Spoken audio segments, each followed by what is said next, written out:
This is a story we've been watching very closely. The Ford government is weighing more changes to Service Ontario.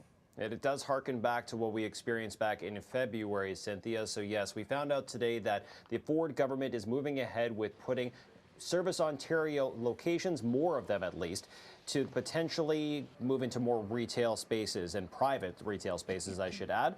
So this is a similar move to that controversial plan in February where several Service Ontario locations closed, and they were operating previously as small businesses. They were then moved instead into some Staples Canada stores, a deal that cost taxpayers close to $2 million. The difference here is now the moves are being put to open tender, so more retailers will be able to submit their interest. Now, the leader of the opposition, NDP's Merritt Stiles, commented saying this government has always wanted to privatize everything. They just want to get out of the business of providing service to Ontarians, and at the end of the day, it's Ontarians that end up bearing the cost. So let's see if this ends up turning into a more fair option compared to that Staples Canada deal, Cynthia. Okay, and we just got through a relatively mild winter, quite a mild winter though, Ari. But that did not hurt sales for one company that aims to keep us all warm.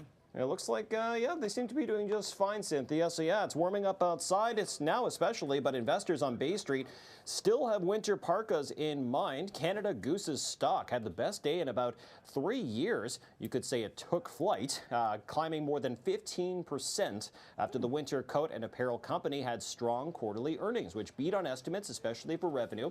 Maybe you're thinking, well, I don't think I saw a single Canada Goose parka this winter, but regionally, the biggest boosts to revenue included the U.S. and especially Asia, where Canada Goose happens to have over 40% of its stores.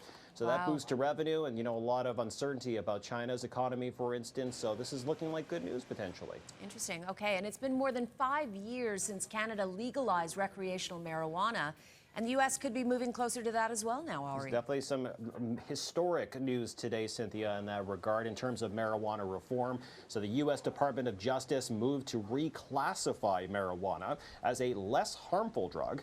It steps down now to a Schedule III drug, which includes ketamine and some anabolic steroids. The motion acknowledges the medicinal benefits of cannabis and lowers the threat of abuse compared to more dangerous drugs it was previously classified with, which include heroin.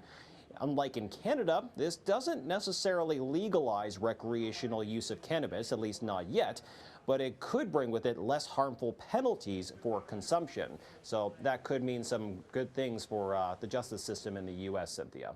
All right, Ari. Thank you so very much for joining us yet again on this Thursday.